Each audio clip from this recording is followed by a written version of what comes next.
안녕하세요. 열정토토입니다. 오늘도 좋은 결과 같이 만들어 봅시다. 끊임없이 노력한 결과 꼭 이렇게 좋은 결과가 나오는 것 같습니다. 함께 믿고 응원해주신 분들도 감사하며 오늘 분석도 열정적으로 시작하겠습니다. 여러분들의 구독과 좋아요는 큰 힘이 됩니다. 멜버른 시티 조오르다입니다. 멜버른 시티는 4-2-3-1에서 코엔의 인사이드 침투와 카푸토의 박스 장악을 연결하며 공격 흐름을 만들어가는 팀입니다. 더블 볼란치가 세컨볼 경합과 전진 패스를 안정적으로 처리해 라인을 올려도 균형이 크게 흔들리지 않습니다. 측면에서 중앙으로 빠르게 수렴하는 전개가 강점이라 하프 스페이스에서의 패스 교환이 부드럽게 이어집니다. 홈에서는 압박 강도를 높여 템포를 주도하는 경우가 많아 초반부터 슈팅 볼륨을 끌어올릴 가능성이 큽니다. 세트피스에서도 카푸토 중심의 설계가 잘 맞아 떨어지며 박스 안에서 꾸준히 위협을 만들 수 있습니다. 조오르는 4-3-3을 기반으로 자이로와 브란다우가 연계와 침투를 나누는 방식으로 공격을 풀어나갑니다.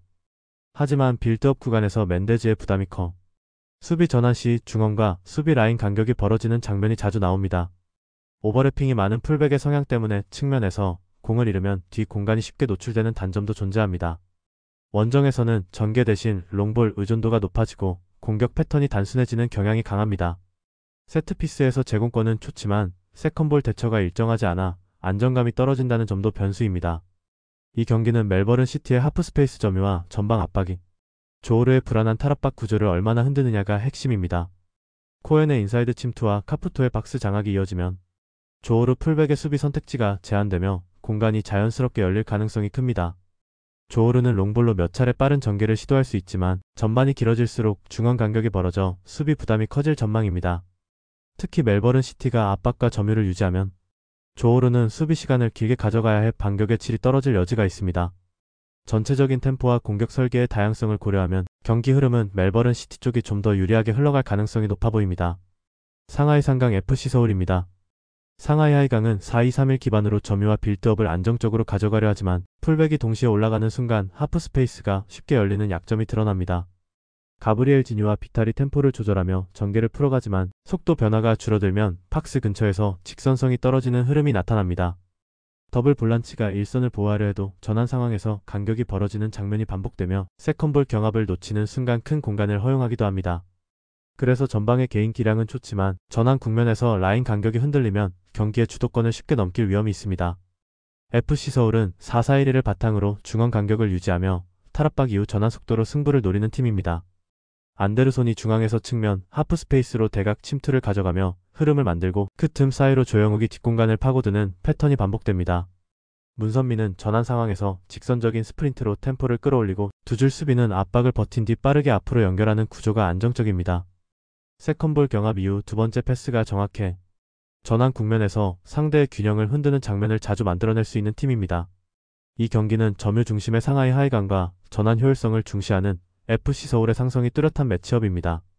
상하이 하이강은 빌드업은 안정적이지만 하프 스페이스 대응이 느려 안데르손의 대각 침투와 조영욱의 뒷공간 공략을 막지 못하면 흔들릴 가능성이 큽니다.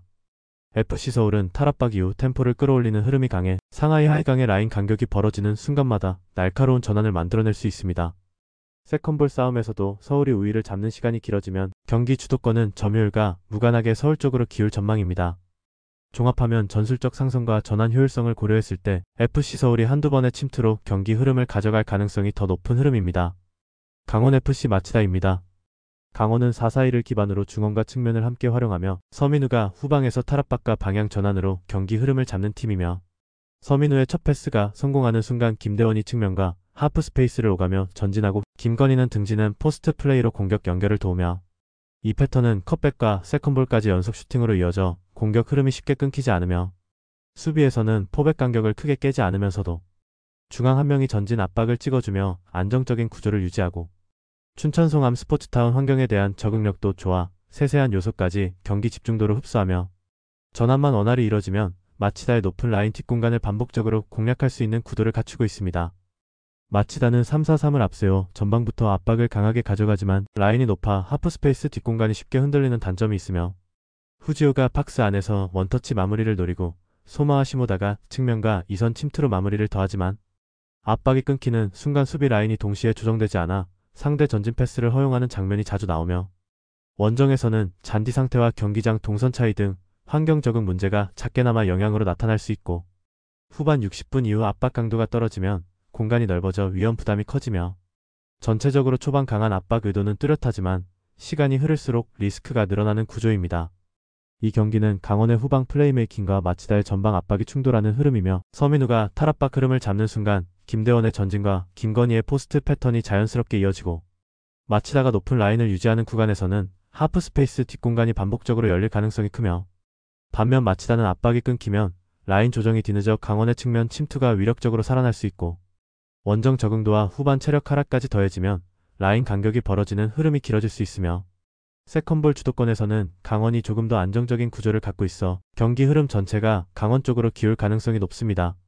청두룽청 히로시마입니다.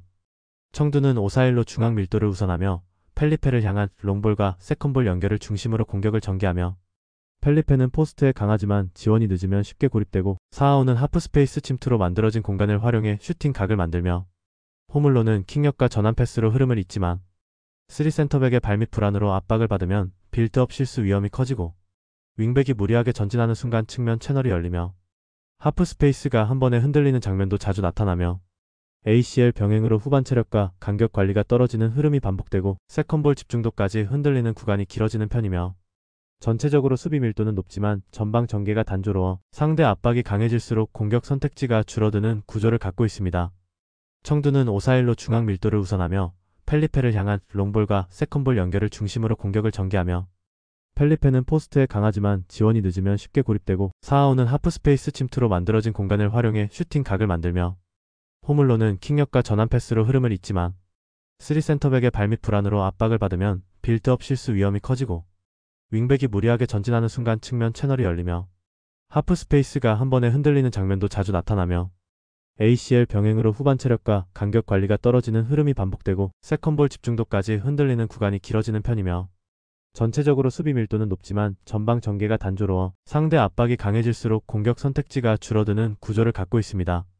이 경기는 청도의 롱볼 중심 5-4-1과 산프레체의 인버티드 윙백 점유 구조가 충돌하는 흐름이며, 청도는 펠리페를 활용해 간헐적인 전진을 노리겠지만 산프레체의 압박 강도 속에서 후방 빌드업 여유를 확보하기 어려워 보이며, 반면 산프레체는 중원 오버로드로 박스 앞 공간을 꾸준히 열어갈 수 있고, 나카지마와 윙백의 결합 플레이는 청도 라인 간격을 반복적으로 흔들며, 시간이 지날수록 청도의 세컨볼 경쟁력과 수비 블록 유지가 흔들릴 가능성이 커지고, 후반으로 갈수록 산프레체의 공격 점유가 강화되는 흐름이 예상되며, 청도는 세트피스와 펠리페의 제공권이 변수지만 전체적인 구조와 템포 주도권은 산프레체가 앞서는 그림이며, 결국 이 경기는 점유와 압박의 완성도에서 앞서는 산프레체가 득점 기회를 더 많이 만들 가능성이 높습니다.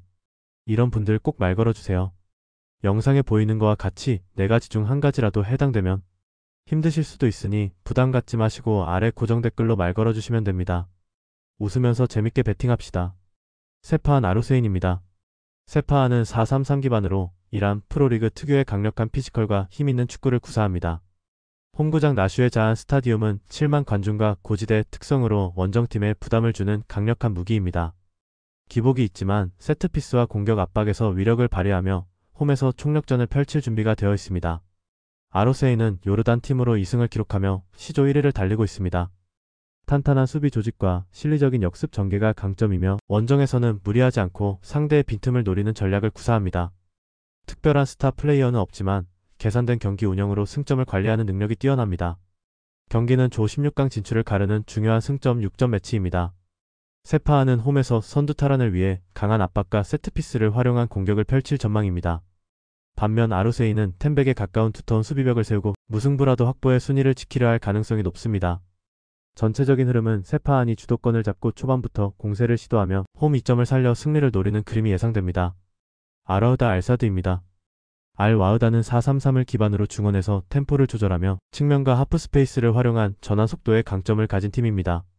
타디치는 공을 받아 방향 전환과 짧은 패스로 공격 경로를 열고, 크리비는 측면과 뒷공간 침투로 상대 수비 사이를 파고듭니다. 하마드는 수비형 미드필더로 중원과 수비 라인 사이 공간을 넓게 커버하며 탈압박 후 첫 전진 패스로 역습 스위치를 켜는 역할을 수행합니다. 알와흐다의 전략은 점유율보다 필요한 구간에서 템포를 올려 전환과 침투 타이밍으로 상대 수비 라인을 허무는 운영입니다. 후반에는 세컨볼 회수와 라인 간격 유지에 집중하며 리드 상황에서는 공격 숫자를 조절하는 안정적인 경기 운영이 예상됩니다. 알사드는 4-2-3-1 포메이션을 기반으로 무이카와 아피프를 중심으로 공격을 전개합니다. 무이카는 박스 안 위치 선정과 포스트 플레이에 강점이 있고 아피프는 측면과 중앙을 오가며 날카로운 돌파와 패스를 시도합니다. 다만 양쪽 풀백의 공격 가담 이후 전환 수비가 늦어지는 순간 측면 뒷공간이 노출되는 약점이 있습니다. 더블 볼란치가 넓은 영역을 커버하지만 측면 전환이 빠를 경우 수비 라인 유지에 부담이 생기고 사이스가 수비 리더 역할을 하더라도 한계가 분명합니다. 알사드는 공격에서는 창의적이지만 볼을 잃는 순간 전환 수비에서 실점 위험을 안고 있다는 점이 핵심 변수입니다. 이 경기는 알와흐다의 전환 속도와 측면 침투가 알사드 풀백들의 공격 가담 이후 생기는 뒷공간을 얼마나 효율적으로 활용하느냐가 핵심입니다. 알와흐다가 타디치와 크리빈 중심으로 측면과 하프 스페이스를 공략할 경우 알사드 수비는 전환 상황에서 부담이 커질 수 있습니다. 반대로 알사드는 무이카와 아피프를 활용한 박스 내 마무리와 세트피스로 균형을 잡으려 하겠지만 뒷공간 노출이 반복되면 수비 부담이 누적될 가능성이 높습니다. 따라서 홈에서 안정적인 구조와 전환 속도를 유지하는 알와흐다가 경기 주도권을 가져갈 확률이 높아 보입니다. 알힐랄 알쇼르타입니다. 알힐랄은 4-4-2를 기반으로 강한 전방 압박과 빠른 전환을 앞세우는 팀입니다. 투톱과 양 측면 미드필더가 동시에 전진하며 상대 빌드업 첫 패스를 차단하고 높은 위치에서 볼을 탈취합니다. 누네스는 압박 직후 뒷공간 침투와 박스 내 마무리에 강점이 있고 알다우사리는 측면과 중앙을 오가며 중거리 슈팅과 키패스로 위협합니다. 네베스는 중원에서 템포를 조절하며 첫 패스를 연결해 전환 속도를 끌어올리는 핵심 역할을 수행합니다. 공격은 단순 롱볼이 아니라 압박 회수 후 즉시 박스 안쪽 공간을 공략하는 구조가 완전히 자리 잡았습니다. 알쇼르타는 4-1-4-1 투줄 수비를 기반으로 먼저 버틴 뒤 역습을 노리는 팀입니다. 유니스는 제공권과 박스 수비에서 안정적이지만 넓은 공간 대응에는 한계가 있고 유세프는 전환 연결 고리에 집중하지만 압박 시 실수가 나올 수 있습니다.